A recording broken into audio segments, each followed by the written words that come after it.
న్యూస్కి స్వాగతం. నెల్లూరు నగరంలోని చిల్డ్రన్ పార్క్ రోడ్లో బాబాయ్ మిలిటరీ హోటల్ను శుక్రవారం ఘనంగా ప్రారంభించారు. ఈ ప్రారంభోత్సవానికి ముఖ్య అతిథిగా ఉదయగిరి నియోజకవర్గ టీడీపీ నాయకులు మాలపాటి చైతన్య హాజరయ్యారు. సందర్భంగా ఆయన మాట్లాడుతూ నెల్లూరు ప్రజలు బాబాయ్ మిలిటరీ హోటల్ను ఆదరించాలన్నారు. ఎంతో అనుభవంతో చరణ్, శరత్ హోటల్ను ప్రారంభించారని వారిని ఆదరించాలన్నారు. ఈ కార్యక్రమంలో బాబాయ్ మిలిటరీ హోటల్ నిర్వాహకులు ఉదయగిరి చరణ్, సింగాల చైతన్య తదితరులు పాల్గొన్నారు. నా పేరు మాలేపాటి చైతన్య. ఈరోజు ఎంతో సంతోషం. బాబాయ్ మిలిటరీ హోటల్ పేరుతో ఇక్కడ ఈ సంస్థ, ఈ హోటల్ నెల్లూరు ప్రజలకి అందుబాటులోకి రానున్నది.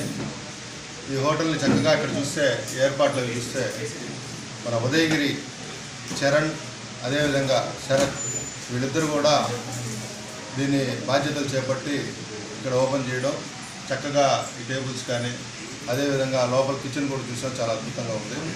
హైజీనిక్గా కూడా వాళ్ళు చాలా ప్లాన్ చేస్తున్నారు. సో అందరూ, నెల్లూరు ప్రజలందరూ కూడా ఈ హోటల్ని విజిట్ చేసి వారిని ఎంకరేజ్ చేయాల్సిందిగా కోరుకుంటూ సెలవు తీసుకుంటాం. బాబాయ్ మిలిటరీ హోటల్ ప్రారంభించడం ద్వారా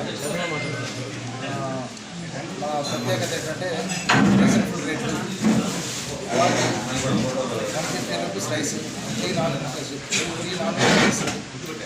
సో మెయిన్ మనం నాన్ వెజ్కి ప్రిఫర్ చేస్తున్నాం, అలాగే వెజ్ కూడా. క్వాలిటీ విషయంలో ఏమాత్రం కాంప్రమైజ్ కావట్లేదు. ప్రజలకి నాణ్యమైన ఫుడ్ ఇవ్వాలని చెప్పేసి మేము కృషి చేస్తున్నాం. ఆన్లైన్